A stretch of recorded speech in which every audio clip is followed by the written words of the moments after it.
निसर्गमय तसेच निसर्गरम्य नाशिक पेठ हायवेच्या कडेला वसलेला हा बेंडकाई मातेचा डोंगर आणि त्या डोंगरावरती बेंडकाई मातेचं मंदिर. रस्त्याने येणाऱ्या जाणाऱ्या लोकांचं मन वेधून घेणारा असा हा डोंगर आहे. प्रत्येक व्यक्तीचं लक्ष ह्या डोंगराकडे जातेच आणि अशा डोंगरावरती असं हे बेंडकाई मातेचं मंदिर आहे. तर नमस्कार मित्रांनो, मी कार्तिक गावंडे. आजच्या व्हिडिओमध्ये सर्वांचं स्वागत आहे. आणि आज आपण बघणार आहोत माता बेंडकाई यात्रा उत्सव. नाशिक पेठ हायवेला हे वसलेलं माता बेंडकाईचं मंदिर डोंगरावरती खूप असं रम्यमय ठिकाणी हे मंदिर आहे. आणि प्रत्येक वर्षी इथे विजयदशमीच्या दिवशी यात्रा भरत असते आणि या यात्रेचं पूर्ण आपण आज चित्रीकरण करणार आहोत आणि बघणार आहोत. तर सर्वांनी शेवटपर्यंत व्हिडिओ नक्की बघा. चॅनल सबस्क्राईब करा, व्हिडिओला लाईक करा आणि मित्रांना शेअर करायला विसरू नका. धन्यवाद. चला तर आपण बघूया. माता बेंडकाईचं प्रख्यात किंवा त्याचं सांगायचं ठरलं तर इथली जी माती आहे ती घेण्यासाठी लांबून लांबून लोक येतात. एखाद्या वेळेस आख्यायिका अशी आहे की रोगराई झाली तर इथली माती घ्यायची, ती मिक्स करून जर फवारली तर रोगराई जात होती. तर असा हा डोंगर आणि आपण आज ह्या डोंगरावरती जाऊन बघणार आहोत. तर सुरुवात आपण इथून पायथ्यापासून करणार आहोत. तर चला सुरुवात करूयात. तर इथे पायथ्याशी देवीचा प्रसाद आहे. सर्व येणारे जाणारे भाविक त्या प्रसादाचा लाभ घेतात आणि इथून चढण्यास सुरुवात करतात. तर खूप अशी मोठी यात्रा भरलेली आहे. तर विशेष म्हणजे 2024 व 2025चे फुटेज आपण या व्हिडिओमधून बघणार आहोत. तर बेंडकाई माता म्हणजे नवसाला पावणारी देवी म्हणून तिची ख्याती आहे. तसेच आज आपण सर्व माहिती इथल्या भाविकांकडून जाणून घेणार आहोत.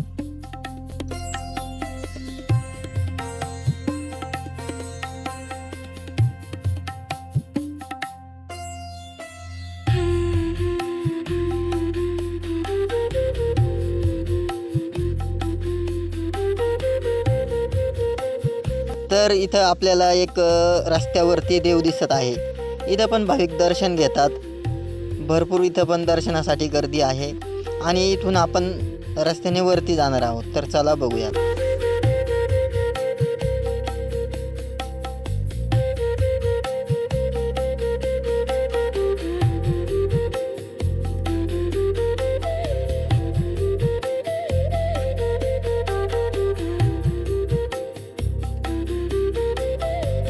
तर आपण आता खालून पूर्ण डोंगर चढून आलेलो आहोत वरती आणि इथून आता आपल्याला मंदिरात जायचं आहे. खूप अशी गर्दी आहे, खूप दुरून दुरून इथं भाविक दर्शनाला येतात. तर आपण आता मंदिरामध्ये जाऊन बघणार आहोत.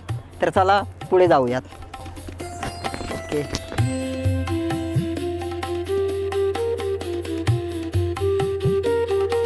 मंदिराच्या थोडं खाली इथे झाडाखाली महादेवाचं छोटंसं मंदिर आहे आणि हा मंदिराचा 2024चा व्हिडिओ आहे आणि ह्यानंतर हा मंदिराचा 2025चा व्हिडिओ. तर असं आपण माहिती देत जाऊयात. आणि इथं समोर आपला कॅमेरामन राहुल गावंडे आहे. आणि दुपारची वेळ आहे आणि खूप अशी गर्दी आहे.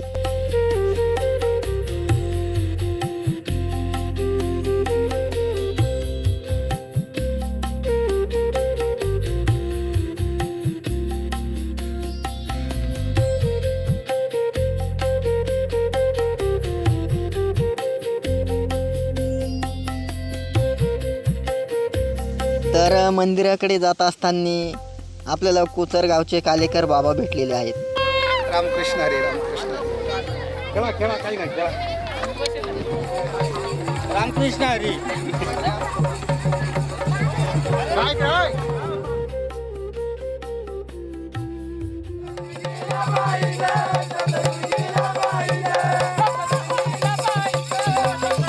तर ज्या व्हिडिओमध्ये मंदिराचा रंग लाल आहे तो 2024चा व्हिडिओ आहे आणि ज्या व्हिडिओमध्ये मंदिराचा रंग हिरवा आहे तो 2025चा व्हिडिओ आहे. तर अशा प्रकारे आपण सर्व माहिती जाणून घेऊयात. आपण आता मंदिराच्या समोर आलेलो आहोत आणि आपल्याला सुनीलजी पाटील सर भेटलेले आहेत. ते प्रत्येक मंगळवारी इथं दर्शनाला येतात आणि इथं सकाळपासून ते देखरेख करतात. तर आपण त्यांच्याकडून इथली माहिती जाणून घेऊयात. ठीक आहे. हे माता बेंडकाई चाचरगाव येथील देवस्थान आहे. माता बेंडकाईचा डोंगर इथं सर्वश्रुत आहे. दर दसऱ्याला येथे मोठ्या संख्येने भाविक दर्शनासाठी येत असतात आणि दसऱ्याच्या यात्रेला या पंचक्रोशीतील नव्हे तर नाशिक जिल्ह्यातून सर्व भाविक दर्शनासाठी आलेले आहे. या सर्व भाविकांचे आपण माता बेनकाईच्या तर्फे स्वागत करतो. सर्वांना शुभ आशीर्वाद. माता बेनकाईचं प्रख्यात किंवा त्याचं सांगायचं ठरलं तर इथली जी माती आहे ती घेण्यासाठी लांबून लांबून लोक येतात. एखाद्या वेळेस आख्यायिका अशी आहे की रोगराई झाली तर इथली माती घ्यायची, ती मिक्स करून जर फवारली तर रोगराई जात होती. अशा पद्धतीची एक चांगल्या पद्धती आख्यायिका नवसाला पावणारी देवी अशी आख्यायिका असल्यामुळे दसऱ्याला पुष्कळ जे कोणी लाभार्थी असतील किंवा जे कोणी नवसाचे बाळं असतील त्यांचा नवस फेडण्यासाठी सर्व भाविक दसऱ्याच्या दिवशी येत असतात. त्याच पद्धतीने आपण जी आता गर्दी बघत आहात ही गर्दी त्याचंच फलश्रुत आहे. आपण आता बेंडकाई मातेच्या मंदिराजवळ आलेलो आहोत आणि इथली थोडी माहिती आपण नानांकडून जाणून घेऊया. तर नाना, आपल्याला थोडी माहिती द्याल? हे बघा, जेवढं मला माहिती आहे, माझ्या आजोबा पंजोबांनी मला जे सांगितलं आहे ते मी तुम्हाला सांगून दाखवतो आहे का ह्या नवरात्रातलं किंवा या दसऱ्याचं ह्या डोंगराचं महत्त्व काय आहे हे तुम्हाला आज मी सांगतो.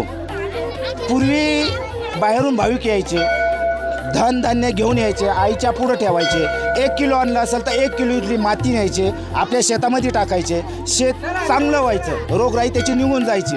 ह्या डोंगराचं हे महत्त्व, ह्या दसऱ्याचं नवरात्रातलं हे महत्त्व. आणि त्यामुळं ह्या डोंगराला पूर्वी धनाचा डोंगर म्हणत होते.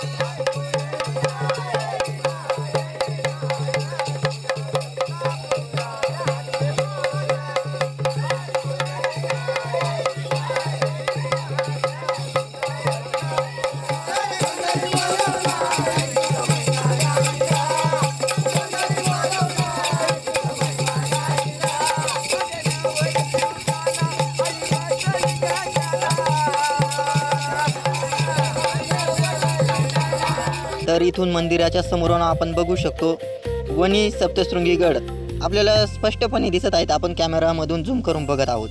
तसेच आपण आजूबाजूच्या डोंगराच्या जवळ असलेली गावं पण झूम करून बघणार आहोत व गावांची नावे सांगणार आहोत. तर आपण बघू शकतो हे चाचडगाव कॅमेऱ्यामध्ये स्पष्टपणे दिसत आहे आणि इथे चाचडगावातील देवीचं मंदिर. तर या चाचडगावात अक्षय तृतीयाच्या दुसऱ्या दिवशी प्रत्येक वर्षी बेंडकाई मातेची यात्रा भरत असते. तसेच इकडे आपल्याला हे वाघाड धरण दिसत आहे, स्पष्टपणे वाघाड धरण बघू शकतो. तसेच इथून आपण हे बघत आहोत उंबराळे गाव, मंदिराच्या पूर्व दिशेला उंबराळे गाव दिसत आहे आपल्याला.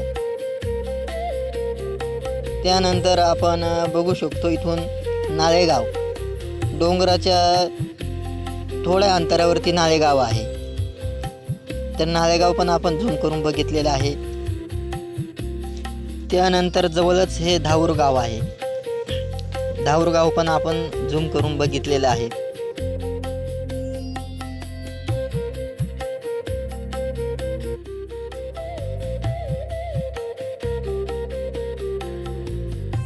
तर आपण जिथून डोंगरावरती आलो पायथ्याशी किती गर्दी आहे हे बघत आहोत आपण. भाविकांची रांग लागलेली आहे. तर रस्त्याने आपण बघत जाऊयात. तर रस्त्याने बघू शकतो किती मोठी भाविकांची रांग लागलेली आहे. संपूर्ण हायवेपर्यंत हा रस्ता जात आहे. गाड्या पण भरपूर लागलेल्या आहेत. आणि समोरच आपण बघतोय चाचडगाव. तर चाचडगावच्या जवळच हा रस्ता धाऊरला येतो आणि इथून बेंडकाई मातेच्या डोंगरावरती येण्यासाठी रस्ता आहे.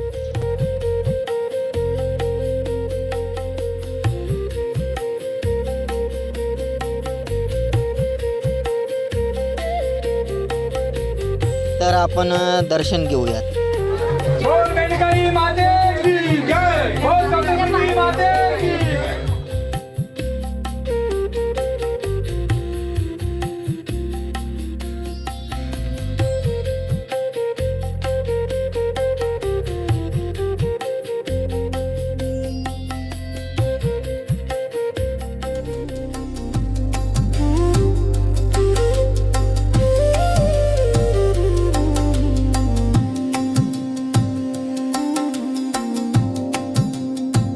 अशा प्रकारे आपण बेंडकाई मातेचा व्हिडिओ आणि संपूर्ण माहिती घेण्याचा प्रयत्न केलेला आहे. व्हिडिओ आवडल्यास लाईक करा, चॅनल सबस्क्राईब करा, तसेच मित्रांना शेअर करा. धन्यवाद.